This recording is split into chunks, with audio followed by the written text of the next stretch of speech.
Daubry nous accompagne depuis Bourse Direct. Bonjour Romain. Bonjour Guillaume. Que se passe-t-il là depuis quelques minutes? On est passé de 0% de variation à 0,4. Romain, une explication éventuelle?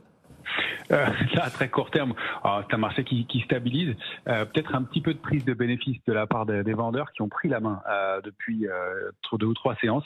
On l'a vu avec un petit peu de pression baissière moyenne, on peut dire, sur l'Eurostoxx et sur l'indice CAC 40 depuis 2 jours.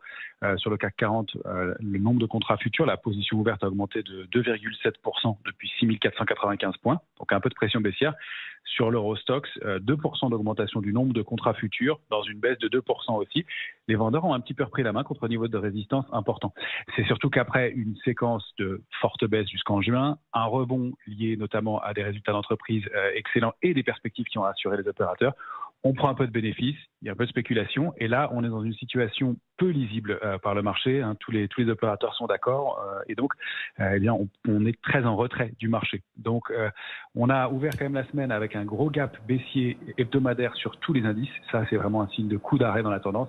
Il faudrait vraiment qu'on redéborde ce niveau-là pour reprendre du souffle, et ça semble compromis dans l'immédiat. Pour l'instant, ce sont plutôt des arbitrages intraday sous des niveaux techniques importants. Alors, si on regarde le S&P, on pourrait arbitrer entre 4000 et 4200 points, avec une médiane entre 4080 et 4128 points. Sur le Nasdaq, on s'articule au-dessus de ce niveau important, c'est 12 865 points. Et donc, sur l'indice parisien, sur l'indice CAC 40, c'est des niveaux qu'on avait donnés pour l'été, 6315 en bas, 6545 en haut.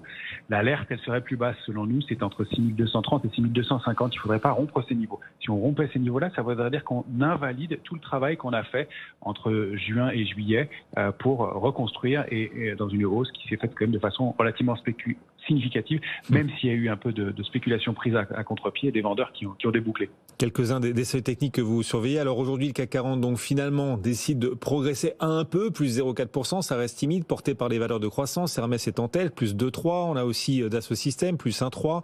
LVMH, plus 1%. Et puis l'énergie qui recule sur des prises de bénéfices. Et ce, même si le pétrole repart à la hausse. Depuis hier, Romain, le baril de Brent vient à l'instant d'ailleurs de refranchir à la hausse la barre des $100. Stratégiquement, où est-ce qu'il faut à vos yeux placer ces billes? Où est-ce que vous voyez le meilleur potentiel pour la suite, Romain?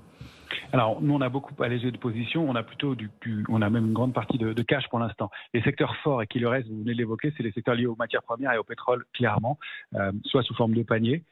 C'est un secteur qui n'a pas baissé au cours de la correction qu'on vient de connaître. Il y a un nombre de valeurs assez large. Valorec, dont la note a été relevée par Barclays, Esso, on a Schlumberger, CGG aussi qui progresse un peu, Morel et Prom, et puis je parle pas de Total Energy. Donc toutes ces valeurs-là sont entourées. Le pétrole est en phase de donner un petit signal d'accélération aussi. Il faudrait qu'on repasse au-dessus des 101,35 sur le 101,35-140 sur le Brent pour aller chercher 107,10 dans un premier temps. Pourquoi pas 115,50 qui est une grosse résistance. On peut travailler aussi sous forme de panier les matières premières. Nous on l'a fait avec le CRB, l'indice CRB qui regroupe 19 matières premières. Ça fait partie des éléments. Sinon globalement sur les valeurs, les screeners, nos détecteurs de signaux se vident un petit peu pour l'instant. On est plutôt dans une phase de digestion. Merci Romain. Romain Daubry en direct avec nous depuis Bourse Direct, et les seuils techniques à garder en tête pour la suite sur le CAC 40. Notez qu'à Wall Street, on bascule un peu plus franchement dans le vert. C'est peut-être de Wall Street que vient ce petit vent d'air frais cet après-midi. Après avoir stagné, finalement, l'Europe accélère un peu à la hausse. Le CAC gagne 0,4% grâce à un S&P 500. Lui aussi en hausse, une hausse qui reste ténue mais un peu plus forte que tout à l'heure. Le S&P gagne désormais 0,35%.